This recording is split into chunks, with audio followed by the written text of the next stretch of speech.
पतवार पकड़ ले तू रास्ता रोशन कर दे। अब पतवार पकड़ ले तू रास्ता रोशन तू कर दे। छाई अंधेरी रात, छाई अंधेरी रात, देना हो तो देना हो तो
वरदान मांग रहे हैं केवल प्रभु, बस एक वरदान चाहिए कि आपका साथ सदैव मिलता रहे, इसके अलावा कुछ नहीं चाहिए। भगवान प्रसन्न हो गए और वरदान दे दिया कि जाओ 1 मनवंतर तक राज्य करके तुम मेरे धाम को आओगे, प्राप्त करोगे मेरे धाम को। भगवान ने प्रहलाद जी को सिंहासन पर बैठाया तो प्रहलाद जी के मन में एक कामना आ गई कि प्रभु ये कैसे भी हो, ये हमारे पिता हैं, आप कृपा कीजिए कि इनकी अधोगति न होने पाए।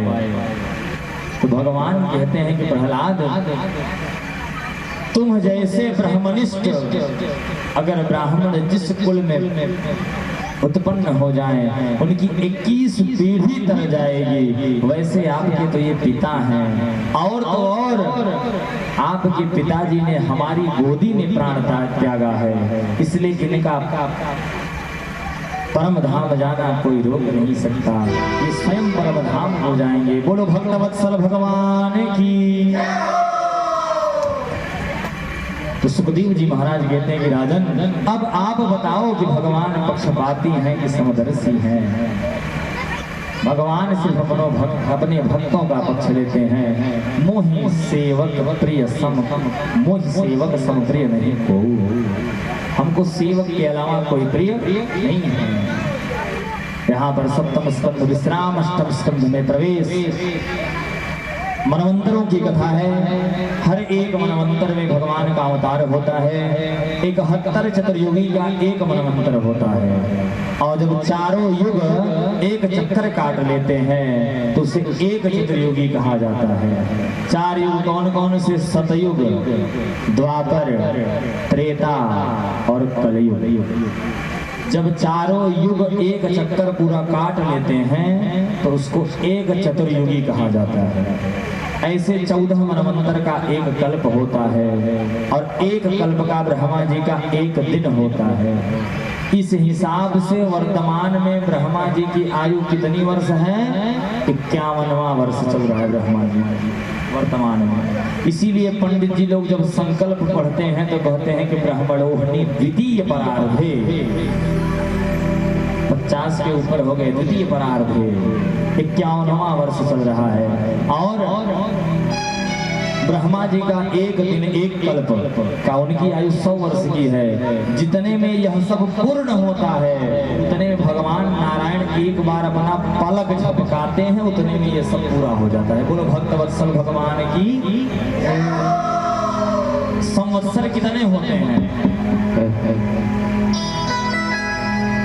संवत्सर 60 होते हैं। जिसमें कौन सा संवत्सर इस समय चल रहा है? पंडित जी लोग रोज पढ़ते हैं क्या? पिंगल नाम संवत्सरे, तो पिंगल नामक संवत्सर चल रहा है। मनवंतर कितने होते हैं? 14 मनवंतर होते हैं। जिसमें से कौन सा मनवंतर चल रहा है इस समय?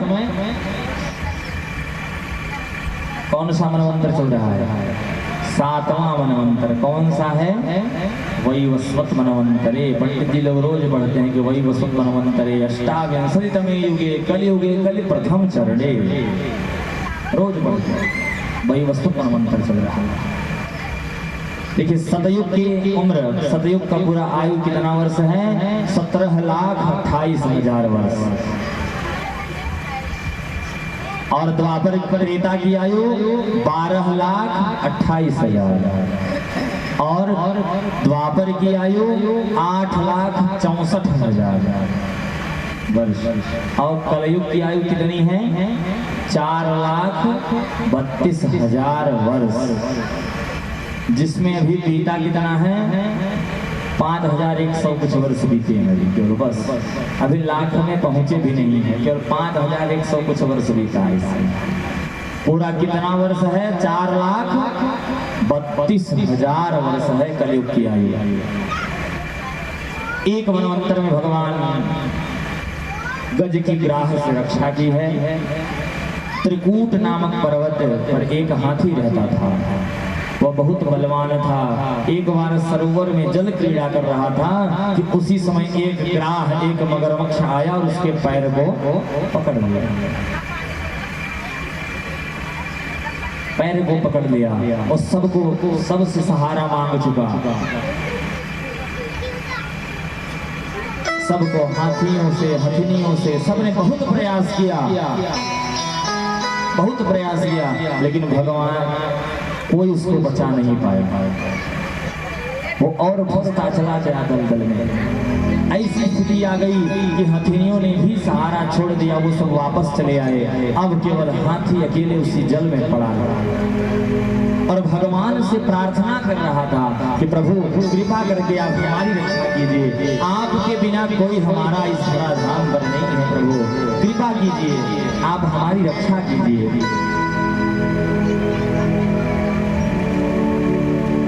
अब इधर भगवान सोच रहे भैया कि किसी का नाम लेकर के तो नहीं बुलाया है किसी ने, बस प्रभु हमारी रक्षा कीजिए। तो जब कोई भक्त किसी भगवान का नाम लेकर के जब नहीं बुलाता है तो उसको साक्षात स्वयं नारायण समझ जाते हैं कि वह भक्त हमको बुला रहा है। हाथी कह रहा है प्रभु हमारा सहारा कोई नहीं है, आप ही हैं जो सहारे हैं, उसके अलावा कोई सहारा नहीं है। इसी पे संत जन कहते हैं प्रभु कि मेरा कोई न सहारा बिन तेरे, घनश्याम संवरिया मेरे। खूब प्रार्थना कर रहा है। बोलो भगवत्सल भगवान की। मेरा कोई न सहारा बिन तेरे, घनश्याम संवरिया मेरे। मेरा कोई न सहारा बिन तेरे, घनश्याम संवरिया मेरे। घनश्याम संवरिया मेरे, प्रभु राम संवरिया मेरे। मेरा कोई न सहारा बिन तेरे, घनश्याम संवरिया मेरे। मेरा कोई न सहारा बिन तेरे, घनश्याम संवरिया मेरे।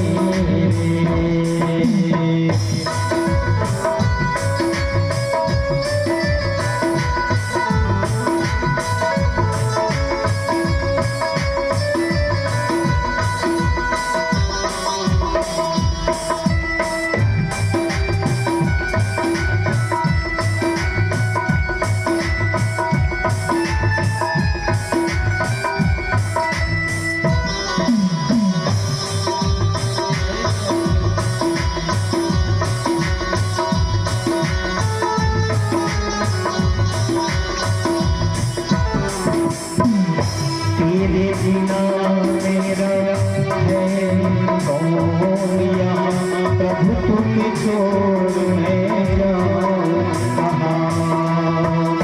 तेरे बिना मेरा है कौन यहाँ, प्रभु तुझे छोड़ मैं जाऊँ कहाँ।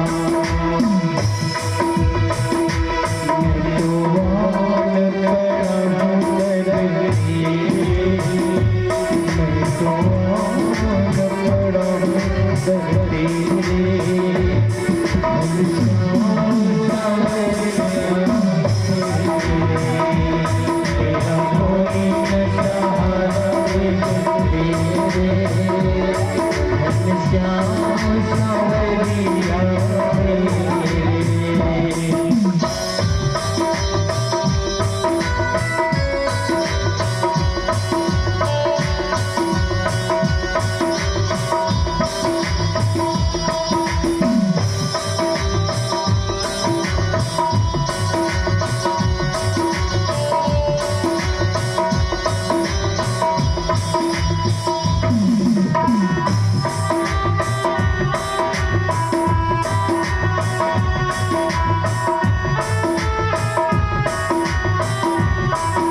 बोल भक्तवत्सल भगवान की।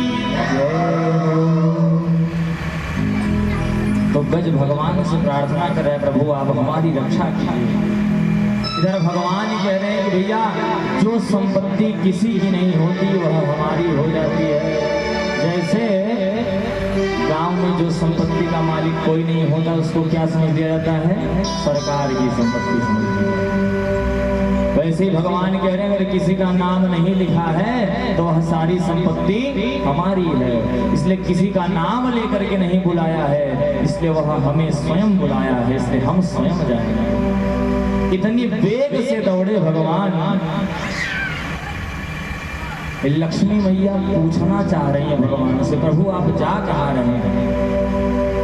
लक्ष्मी मैया को बता नहीं पाए भगवान, बस केवल इतना बोले थे कि हा रहो भवन बीच और थी गयंत थी के पास। हा बोले कि भवन में थे और थी कहते कि तुरंत हाथी के पास पहुंच गए। लक्ष्मी मैया सोच रही है कौन है इतना जल्दी, भगवान कहाँ जा रहे हैं? आ रहे भवन बीच थी गए थी के पास, इतना जल्दी भगवान कहाँ चले गए? और आकर के भगवान इधर ग्राह से गज की रक्षा की, चक्र चला करके ग्राह के मुख को फाड़ दिया और गज की रक्षा की भगवान ने। जो मगरमच्छ था वो हुहु नामक गंधर्व था, जल में छुप करके महात्मा जी के पैर पकड़ लिया था एक बार, तो महात्मा जी ने उसको श्राप दे दिया था कि जाओ अगले जन्म में तुम मगरमच्छ हो जाओगे, जल के अंदर पड़े रहोगे। और जो हाथी था वह अगस्त ऋषि को देख करके अपना स्थान छोड़ करके खड़ा नहीं हुआ था, इसलिए अगस्त मुनि उसको श्राप दे दिए थे कि जाओ तुम हाथी के जैसे विशाल शरीर हो जाएगा, उठ बैठ नहीं पाओगे। बोलो भक्तवत्सल भगवान की। आगे भगवान एक मनवंतर में समुद्र मंथन किए हैं। जब देवताओं का तेज क्षीण हो गया तो दुर्वासा जी की अवज्ञा करने पर देवताओं का जो तेज था वह क्षीण हो गया, सब समुद्र में चला गया। तो भगवान ने कहा कि एक काम करो, तुम सब मिल करके समुद्र मंथन करो, जिससे जो तेज आपका क्षीण हुआ है वह वापस मिल जाएगा। तो देवता लोग बोले महाराज बात तो सही, लेकिन ये अकेले तो होगा नहीं, जब तक देवता और दैत्य दोनों नहीं मिलेंगे तब तक होने वाला नहीं है। तो सब देवता गए दैत्यों के पास कि भैया हम सब तो सगे भाई हैं, हम और आप में हमेशा आए दिन युद्ध होता रहता है, तो चलो हम सब मिल करके समुद्र मंथन करें और उससे अमृत निकलेगा और हम सब आपस में पी करके अमर हो जाएंगे, फिर कितना भी युद्ध हो कोई मरने वाला नहीं रहेगा, कोई नहीं मरेगा। सब तैयार हो गए, हाँ बहुत अच्छा है, समुद्र मंथन होगा। भगवान के पास गए कि प्रभु समुद्र मंथन के लिए तैयार है। वासुकी नाग को रस्सी बनाया गया और मंदराचल पर्वत को मथानी बनाया गया।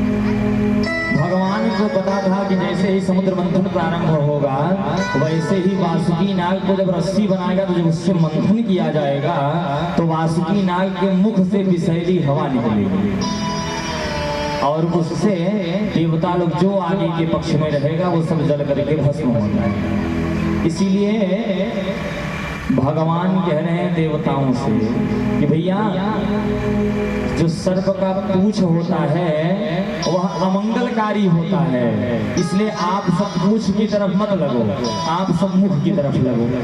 भगवान कह रहे हैं। अब इतने में दैत्य लोग खड़े हो गए, महाराज हम भी विद्वान हैं, हम भी जानते हैं जब सर्प का पृष्ठभाग अमंगलकारी है तो हम सब काहे पीछे लगेंगे, हम आगे लगेंगे। अब भगवान यही चाहते थे कि देवता लोग पीछे लग जाएं, दैत्य लोग आगे की तरफ, और वही हो गया। भगवान बोले भैया आप ही सब पीछे लग जाओ, दैत्यों को आगे आने दो। समुद्र मंथन प्रारंभ हो गया। जैसे ही समुद्र मंथन प्रारंभ हुआ तो मंदराचल पर्वत जो था वो डूबने लगा। तो भगवान कच्छप अवतार धारण करके मंदराचल पर्वत को अपने पीठ पर धारण किए। बोल कच्छप भगवान की जय हो। कच्छप अवतार लेकर के अपने पीठ पर धारण किए। प्रारंभ हुआ, मथानी प्रारंभ हुई, समुद्र मंथन प्रारंभ हो गया, जिसमें सर्वप्रथम पहले क्या निकला, हलाहल विष।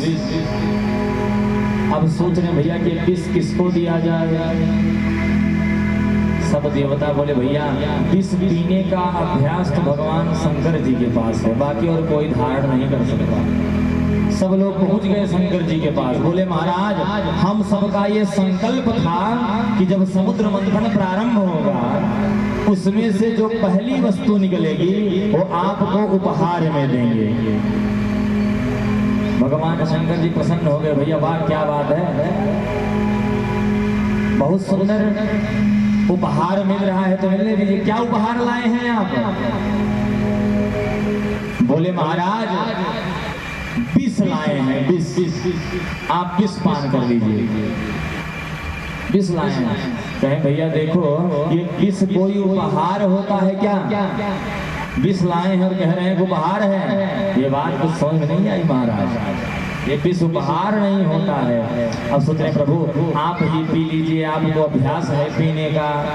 भगवान शंकर जी पार्वती मैया की तरफ देख रहे हैं, देवी बताइए अगर आदेश हो तो पी जाएं। पार्वती मैया कैसे बताइए, कोई पतिव्रता स्त्री कहेगी कि भैया विष पी जाओ, कोई नहीं। पार्वती मैया कह रही कि प्रभु आप सर्वज्ञ हैं, सब कुछ जानते हैं, जिस प्रकार इस संसार का कल्याण हो, जिसके करने से संसार का हित हो वही आप कर दीजिए। भगवान समझ गए हित तो इसी में है कि जब हम विष पान कर जाएं। सोई भगवान विष लिए और धारण किए। भगवान सोच रहे अगर विष पिएंगे और गले से नीचे नीचे उतरेगा तो हृदय में भगवान राम विराजमान है, और विष इतना गर्माहट है उसमें, इतना विषैला है कि जैसे हमारे हृदय के पास पहुंचेगा तो भगवान राम को पीड़ा होगी, जलन होगी। इसलिए भगवान शिव ने रा कह करके मुख को खोला है और विष को मुंह में धारण किया और म कह करके बंद कर लिए मुख को, और सारा विष इसी कंठ पे धारण कर लिए, जिससे भगवान शिव का कंठ क्या हो गया, नीला पड़ गया। इसलिए उनका एक नाम और हो गया क्या, नीलकंठ। बोल नीलकंठ भगवान की। फिर पुनः मंथन प्रारंभ हुआ। इस प्रकार भगवान ने विष पान करके त्रैलोक्य की रक्षा की। आगे कामधेनु गाय निकली तो ऋषियों को दे दिया गया, उच्चैश्रवा घोड़ा निकला राजा बलि को दे दिया गया, और ऐरावत हाथी निकली इंद्र को दे दिया गया। कौस्तुभ मणि निकली तो भगवान के भैया सब इतना प्रयास मैंने किया कुछ हमको भी मिलना चाहिए, तो कौस्तुभ मणि लेकर के भगवान अपने गले में धारण कर लिए। आगे मंथन प्रारंभ हुआ तो अप्सराएं निकली जिनको स्वर्ग में भेज दिया गया। पुनः मंथन प्रारंभ हुआ तो पारिजात का वृक्ष निकला, उसको भी स्वर्ग में भेज दिया गया। देखते ही देखते भागवत महापुराण के 8वें स्कंध के 8वें अध्याय के 8वें श्लोक साक्षात लक्ष्मी जी प्रकट हो रही है। ततश्चा वीरभूत साक्षात श्री रमा भगवत परा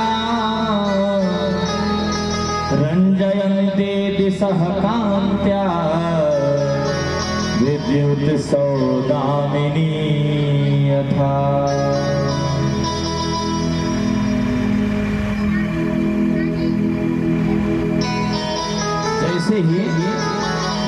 5वें स्कंध के 8वें अध्याय के 8वें श्लोक में साक्षात लक्ष्मी जी प्रकट हो रही है। और जैसे ही लक्ष्मी जी प्रकट हुई, वरमाला लेकर के प्रकट हुई। अब सब सोच रहे हैं कि हमारे गले में वरमाला पड़ जाएगा।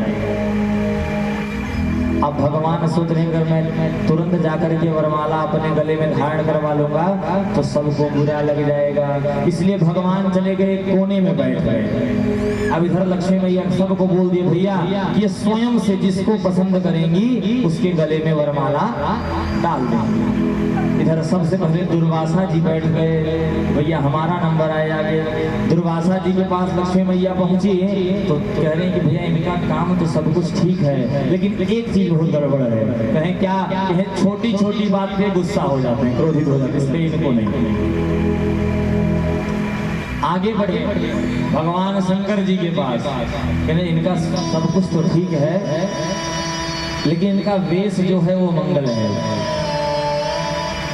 इनका वेश इसलिए इनको भी नहीं। और जब दूर से देखी तो एक कोने में भगवान विष्णु बैठे थे।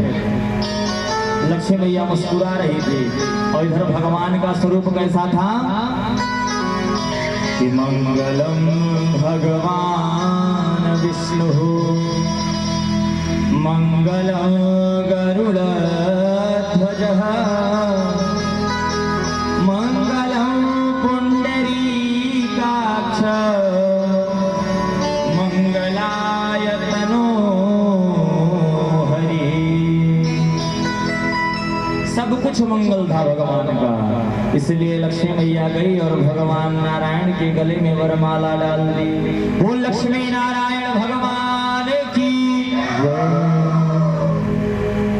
आगे पुनः मंथन प्रारंभ हुआ तो वारुणी निकली। वारुणी देवी को असुरों को दे दिया गया। इसके बाद साक्षात भगवान के रूप में धन्वंतरी भगवान अमृत का कलश लेकर के निकले। बोल धन्वंतरी भगवान की। धन्वंतरी भगवान अमृत का कलश लेकर के निकले। जैसे ही धन्वंतरी भगवान अमृत का कलश लेकर के प्रकट हुए वैसे ही दैत्यों ने छीन लिया और लेकर के भाग गए।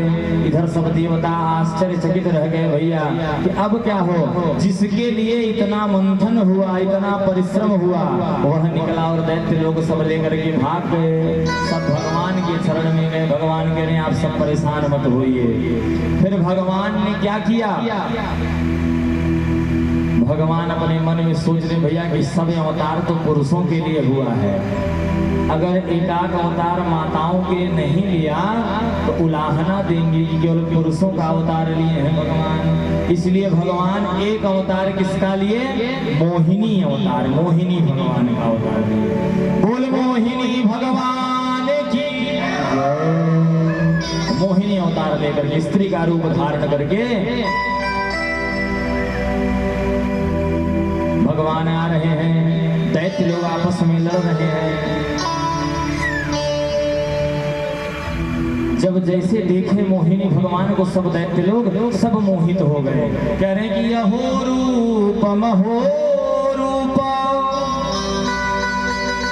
अहो रूप अहो धाम अहो अस्यानमं वयः का त्वं कंजपला साक्षी कुतो वा किंचिकर्षसि। हे कमल नयनी देवी आप कौन हो? मोहिनी भगवान कहते हैं भैया आप सब कौन हो पूछने वाले?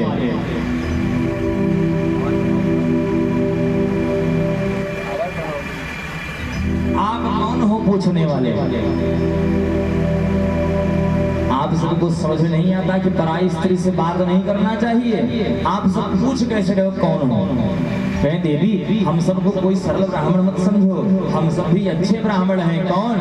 वयम कश्यपदायादा भ्रातरः कृतपौरुषाः हम सब कश्यप ऋषि के संतान हैं और हम भाइयों में झगड़ा हुआ है इस अमृत को लेकर के। हम सब अपने परिश्रम से, अपने पुरुषार्थ से समुद्र मंथन किए हैं और इसीलिए झगड़ा हो रहा है आपस में। कृपा करके ये अमृत का बंटवारा आप कर दीजिए। मोहिनी भगवान कहते हैं कि आप सब हमको जानते भी नहीं हो, पहचानते भी नहीं हो, लेकिन इतना विश्वास कर रहे हो हमारे ऊपर, इतना विश्वास कर रहे हो कि अमृत, इतना बहुमूल्य चीज अमृत दे रहे हो बांटने के लिए। तब दैत्य कहते हैं कि भैया भैया देखो ये बहुत पढ़ी लिखी है, कितनी अच्छी बात कर रही है, और देवी आपका स्वरूप ऐसा लग रहा है कि आप हमारे साथ अच्छा ही कार्य करोगी, बुरा कार्य कभी नहीं करोगी। मोहिनी भगवान कह रहे अगर मैं अमृत का कलश लेकर के भाग गई तब सब दैत्य कह रहे भैया देखो ये बड़ी बुद्धिमान है, अच्छी बात कह रही है, देखो बातें बहुत बड़ी बड़ी कर रही है। तो दैत्य कहते हैं देवी हमको आप पर पूर्ण विश्वास है, आप जो करोगी अच्छा करोगे हमारे लिए, कोई दिक्कत नहीं, आप जो कार्य करोगी वह अच्छा ही करोगी हमारे लिए। इधर मोहिनी भगवान जब अमृत का कलश ले लिए तो कह रहे हैं दैत्यों से कि आप सब आपस में लड़ो मत। देखो जो ये अमृत का कलश है ना, इसमें ऊपर जो है वो पतला अमृत है, और जो पतला अमृत है उसको मैं देवताओं को पान करा दे रही हूँ, और जो इसके नीचे गाढ़ा वाला अमृत है वो आप सबको पान करा दूंगी। सब दैत्य प्रसन्न हो गए, वाह देवी वाह, कितना अच्छा कार्य कर रही हो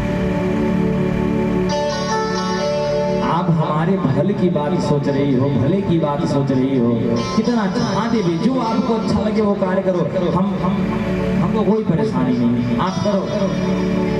एक लाइन लग गई देवताओं की, एक लाइन लग गई दैत्यों की। इधर मोहिनी भगवान सबको बैठा दिए, भैया सब लोग पीजिए। देवता लोग बैठ गए, पी रहे हैं अमृत को, और एक देवता को अमृत पिला रही है मोहिनी भगवान, तो फिर घर दैत्यों के पास देख करके मुस्कुरा रही है। सब दैत्य कह रहे हैं देवी मुस्कुराओ मत, हम सब समझ रहे हैं आप हमारे भले की बात कर रही हो, पहले उन लोगों को पिला दो तब हम पिएंगे। लेकिन इसी बीच में एक सर्वभानु नामक दैत्य था, उसको कुछ शंका हो गया कि दाल में कुछ काला जरूर है, और वह वेश बना करके, सुंदर वेश बना करके कहाँ चला गया, सूर्य और चंद्रमा के मध्य में जाकर के बैठ गया। अमृत सबको पान करा रहे थे भगवान, और पान कराते कराते उस सर्वभानु नामक दैत्य को भी अमृत का पान करा दिए। अब देखिए अगर विद्वान व्यक्ति है,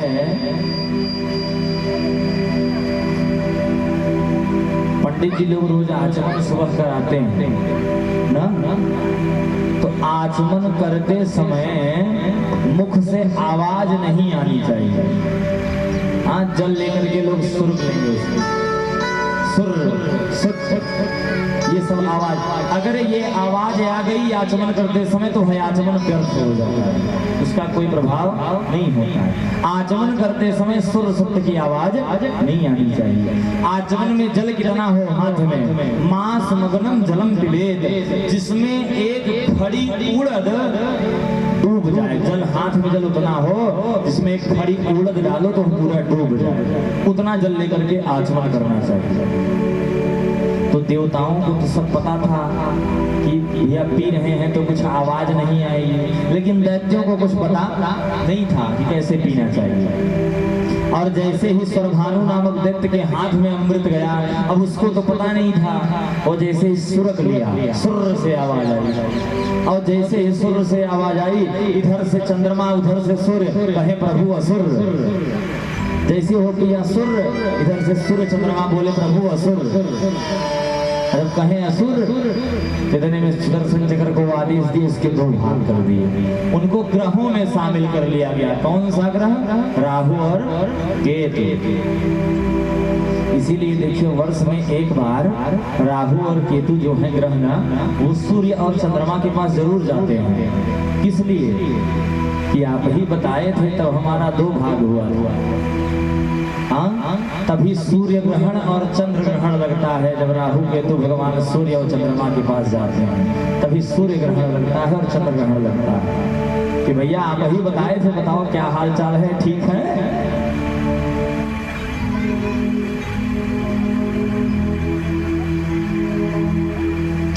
इस प्रकार से भानु नामक दैत्य का उद्धार किया और जैसे ही सबको अमृत पान कराए और तुरंत वहां से अंतर ध्यान हो गई मोहिनी भगवान। इतने में सब दैत्य कह रहे गया गया गया। इसमें से एक व्यक्ति, एक दैत्य बोला, अरे महाराज हमको तो लगता है। सबने कहा गई गई, वो कह रहे हमको तो लगता है कि गया। ये गई गई नहीं, ये गया। कहे कौन? हमको तो लगता है कि मोहिनी का रूप धारण करके स्वयं भगवान नारायण आए थे, इसलिए गई नहीं गया। इधर भयंकर संग्राम हुआ और सब दैत्य मारे गए, सब दैत्य मारे गए और अपनी शुक्राचार्य ने अमृत संजीवनी विद्या से सब दैत्यों को पुनः जीवित किया। और आगे दैत्यों ने दैत्यों के राजा बलि ने तपस्या किया, ब्राह्मणों को प्रसन्न किया और ब्राह्मण देवताओं ने उनको एक तेजोमय दिव्य रथ प्रदान कर दिया कि आप ये रथ लीजिए और तीनों लोगों पर आधिपत्य कीजिए। और रथ पर जब विराजमान होकर के चले तो सब देवता भाग खड़े हो गए। जैसे बलि तीनों लोगों पर आधिपत्य कर लिया, तीनों लोगों का राजा हो गया, राजा बलि। और इधर अदिति मैया को बड़ा कष्ट हुआ और कश्यप जी की आज्ञा का ध्यान करते हुए उन्होंने पयोव्रत का अनुष्ठान किया। भागवत में वर्णित है कि जिन माताओं को पुत्र न होता हो वह पयोव्रत का अनुष्ठान करें। केवल 12 दिन का अनुष्ठान होता है, यह केवल दूध पी करके रहना होता है। पयोव्रत का अनुष्ठान किया देव माता अदिति ने। और भादों का महीना शुक्ल पक्ष द्वादशी तिथि, जो कि आज वर्तमान में है, इतना अच्छा शुभ अवसर है कि भाद्रपद शुक्ल पक्ष द्वादशी तिथि, आज ही के दिन भगवान वामन का प्राकट्य हुआ था। वामन जयंती भी है आज। बोल वामन भगवान की। सही में वामन भगवान का जन्म हुआ था और आज यहाँ पर भी वामन भगवान का जन्म हो रहा है। तो ऐसी तिथि निर्धारित किया आचार्य जी ने कि वामन भगवान का जन्म हो रहा है तो उसी तिथि पे हो रहा है। आप बताइए और क्या करें आचार्य जी आपके लिए। इतना सुंदर मुहूर्त देख करके आचार्य जी ने रखा है। बाकी कथा के मध्य में अगर किसी का जयंती आ गया, जन्मोत्सव आ गया, तो उससे बड़ा क्या लाभ है। तो आज वामन जयंती भी है और वामन भगवान का प्राकट्य भी हो रहा है। बोलो भक्तवत्सल भगवान की। वामन भगवान का प्राकट्य हुआ। सविता देवता, सूर्य देवता ने गायत्री दीक्षा प्रदान किया उनको। कश्यप जी ने मेखला, चंद्रमा जी ने दंड दिया, ब्रह्मा जी ने कमंडल दिया, कुबेर जी ने भिक्षा पात्र दिया, पार्वती मैया ने भिक्षा दिया और बृहस्पति जी ने यज्ञोपवीत संस्कार करवाया। अब यज्ञोपवीत संस्कार हो गया तो बोले भैया दक्षिणा में क्या चाहिए? तो बृहस्पति जी ने कहा हमको तीनों लोगों की संपत्ति चाहिए। अब वामन भगवान के लिए भैया कहाँ मिलेगा? कहें कि तीनों लोगों के राजा इस समय कौन है? राजा बलि। आप उनके यहाँ जाइए और उनसे मांगिए। तो छोटे से हमारे वामन भगवान कहाँ जा रहे हैं? राजा बलि के द्वार। एकदम छोटे से हैं। 52 अंगुल के भगवान हैं ही, 52 अंगुल के केवल। और छोटे से भगवान कहाँ जा रहे हैं? राजा बलि के द्वार। कि हरि वामन का रूप बनाए, बलि राजा के द्वारे आए। हरि वामन का रूप बनाए, बलि राजा को कुटल में आए। हरि वामन का रूप बनाए, बलि राजा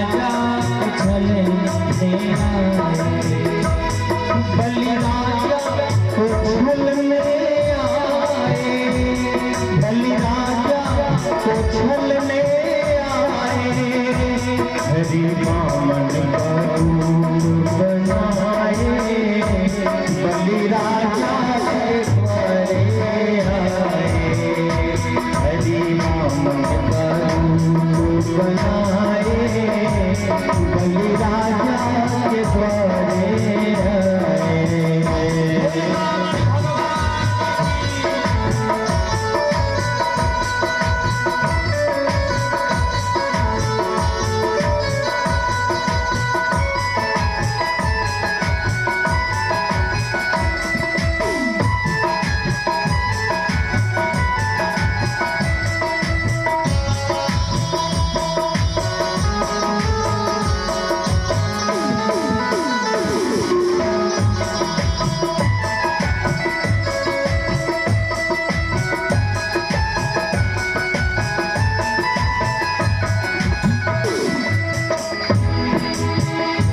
माथे तिलक सोहे, सिर पे छत्र सोहे। माथे तिलक सोहे, सिर पे छत्र सोहे। माथे तिलक सोहे, सिर पे छत्र सोहे। माथे तिलक सोहे, सिर पे छत्र सोहे।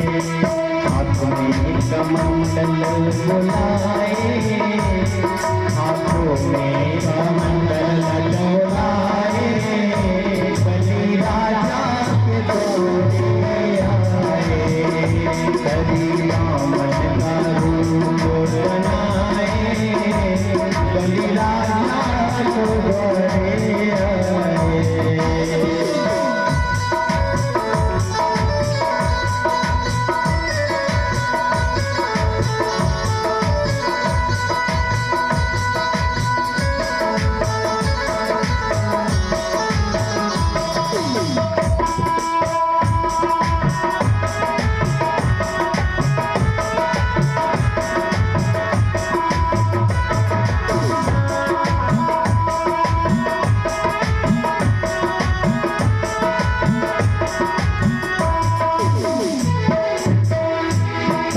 जनेऊ धरे, सिर पे छोटी सोहे।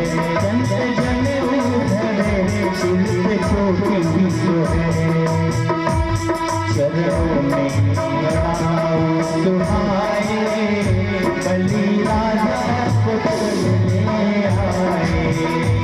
चरणों में लड़ाऊ सुहाए, बलि राजा को चलने आए। हरि वामन का रूप बनाए, बलि राजा को चलने आए। हरि वामन का रूप बनाए, बलि राजा को द्वारे आए। बलि राजा के द्वारे आए, बलि राजा के द्वारे आए। बोले वामन भगवान की वामन भगवान राजा बलि के दरबार में आए। राजा बलि यज्ञ कर रहे थे और वामन भगवान का दिव्य स्वागत किए राजा बलि। स्वागतम ते नमस्तुभ्यं ब्राह्मण किम करमामते।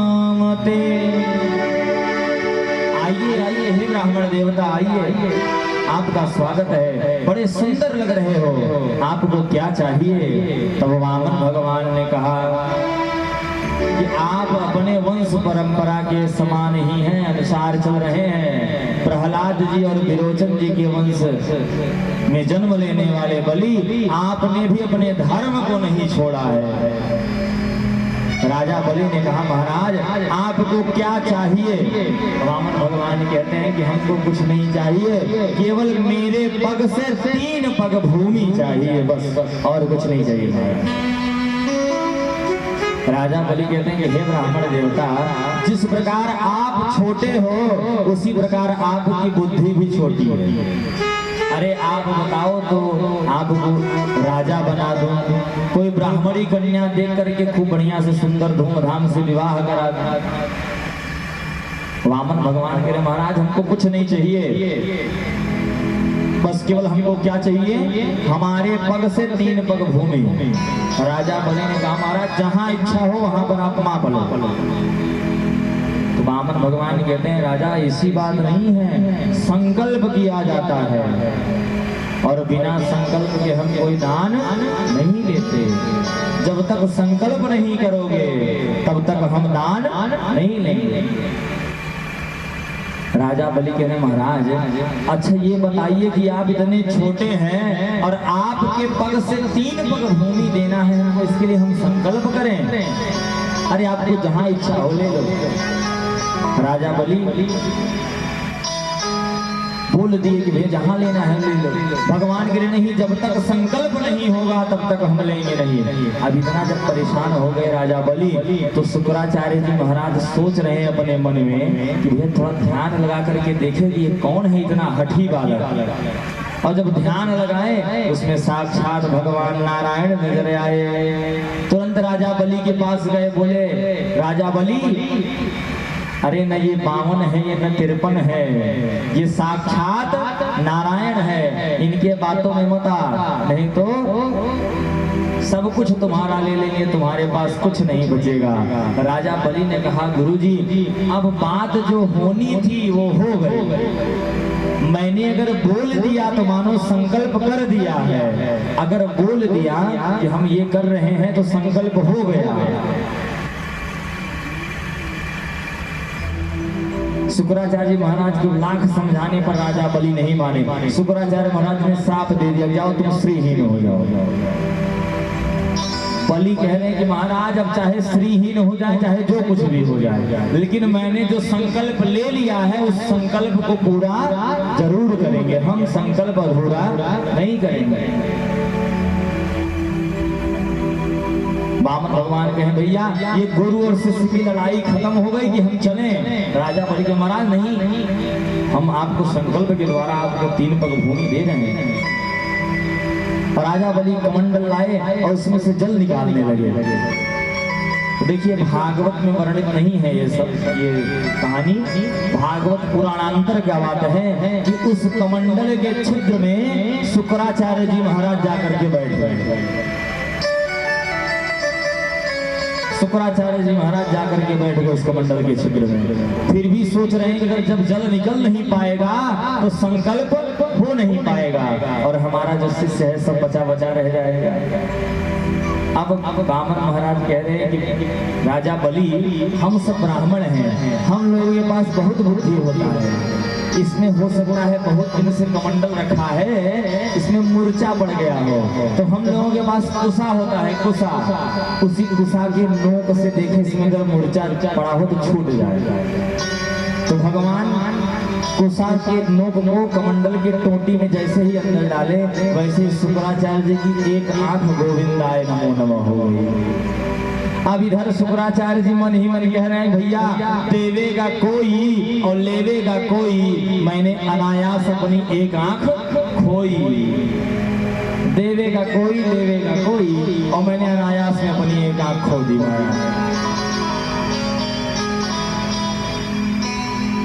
जल गिरा, संकल्प हुआ, जैसे ही संकल्प समाप्त हुआ वैसे ही वामन भगवान अपने विशाल रूप में आ गए और एक पग में अतल वितल सुतल तलातल रसातल महातल पाताल सब माप लिए।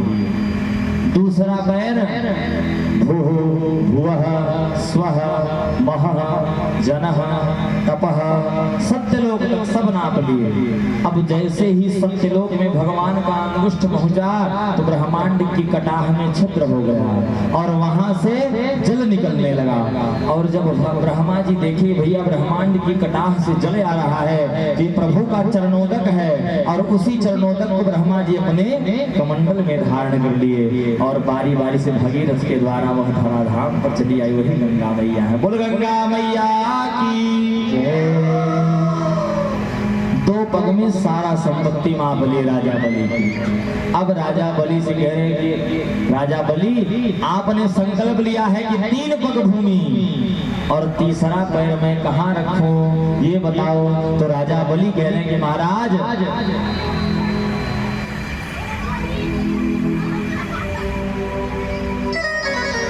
आपने अभी तक हमारी संपत्ति को मापा है, लेकिन जो दानी है वो आपके सामने भी खड़ा है। तो पदम तृतीयम कुरुसृष्ण में निजम, आप तीसरा पग हमारे सिर पर रख दीजिए महाराज, और हमको भी अपना बना लीजिए।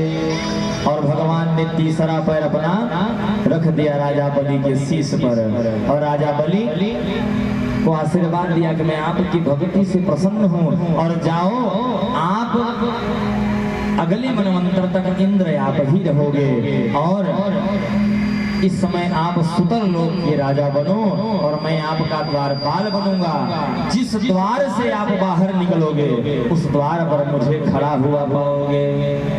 इधर लक्ष्मी मैया परेशान है कि भगवान नारायण कहाँ चले गए। नारद जी महाराज आकर के बहुत बता दिए लक्ष्मी मैया से, मैया प्रभु तो अभी नई नई नौकरी ज्वाइन किए हैं। कहे कहाँ? कहे और कोई नौकरी नहीं है, उनकी द्वारपाल की नौकरी है। कहे कहाँ कर रहे हैं? कहे राजा बलि के यहाँ। नई नई नौकरी, अभी छुट्टी भी नहीं मिलेगी, नई नई नौकरी मिली है। लक्ष्मी मैया रक्षाबंधन का त्योहार आया, लक्ष्मी मैया आरती की थाली सजाई और रक्षा लेकर के पहुंच गई राजा बलि के द्वार, और राजा बलि को रक्षा बांधी है, और राजा बलि से उपहार में क्या कही हमारे पति देव को दे दी। तभी से रक्षाबंधन का त्योहार मनाया जाने लगा। फिर पंडित जी लोग जब रक्षा बांधते हैं तो एक मंत्र पढ़ते हैं, क्या? ये न बद्धो बलि राजा दानवेंद्रो महाबलः तेन त्वां प्रतिबध्नामि रक्षे माचल माचल। लक्ष्मी मैया वहां से भगवान को लेकर के आई है। बोल भगवत्सल भगवान की। इस प्रकार अष्टम स्कंध विश्राम, नवम स्कंध में प्रवेश। नवम स्कंध में 24 अध्याय हैं, जिसमें 12 अध्याय में सूर्य वंश की कथा है और 12 अध्याय में चंद्र वंश की कथा है। सूर्य वंश में आए भगवान रामचंद्र जी, और चंद्र वंश में आए कौन? हमारे बाल कृष्ण लाल जी। तो रामचरित्र परम पवित्र और कृष्ण चरित्र महाविचित्र। भगवान राम जी जितने कार्य किए हैं सब मर्यादा में रह करके कार्य किए हैं, और भगवान श्री कृष्ण सब मर्यादा के बाहर। तो आइए हम सब 12 अध्याय में सूर्य वंश की कथा है, तो भगवान राम जी के अवतार तक की कथा श्रवण करेंगे। तो भगवान नारायण के नाभि कमल से ब्रह्मा, ब्रह्मा से मरीचि, मरीचि के कश्यप, कश्यप के विवस्वान, इन्हीं का दूसरा नाम था सूर्य। इन्हीं के द्वारा सूर्य वंश चला। अब सूर्य वंश, सूर्य के हुए मनु, मनु के हुए नभग, नभग के नाभाग, नाभाग के हुए अम्बरीश महाराज। अम्बरीश महाराज ही सर्वप्रथम एकादशी व्रत प्रारंभ किए थे, और एकादशी व्रत थे अम्बरीश जी महाराज। और सुबह पारण करने वाले थे, तभी आ गए कौन? दुर्वासा जी। सोचे कि अभी ब्राह्मण देवता आ गए हैं, इनको भोजन प्रसाद पवा दें, उसके बाद व्रत तोड़ेंगे। दुर्वासा जी महाराज बोले, भैया मैं स्नान वगैरह नहीं किया हूँ, स्नान करके आता हूँ। फिर अब इधर द्वादशी तिथि क्षय होने वाली थी, खत्म होने वाली थी। अब ब्राह्मणों को संतों के कहने पर अम्बरीश जी महाराज ने भगवान का चरणोदक पान करके व्रत तोड़ दिया। अब इधर जब दुर्वासा जी आए तो क्रोधित हो गए कि देखो ये कैसा भक्त है कि ब्राह्मण को निमंत्रण दे दिया भोजन का, और ब्राह्मण को भोजन नहीं कराया, उसके पहले स्वयं व्रत तोड़ दिया। क्रोधित हो गए।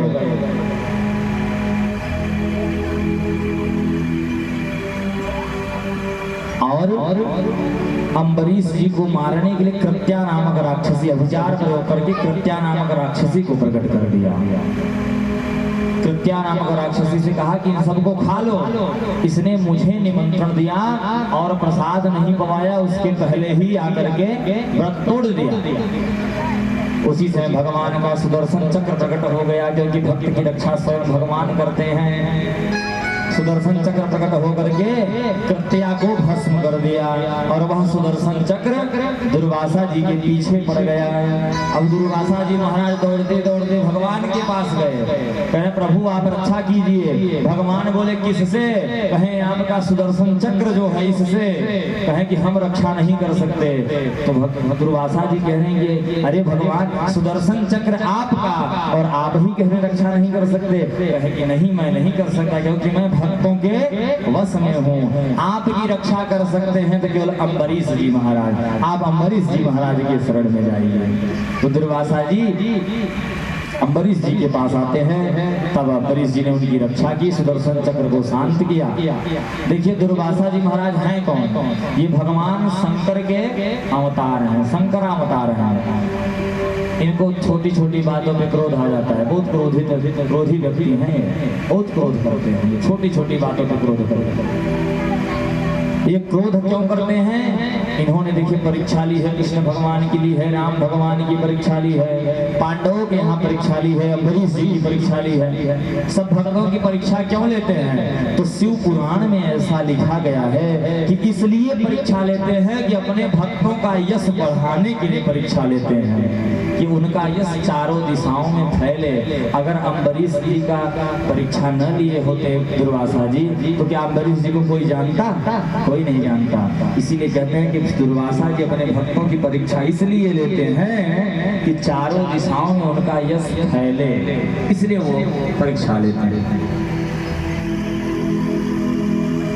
जिसकी परीक्षा ली है दुर्वासा जी ने, आज उनका यश पूरे संसार में फैला है महाराज।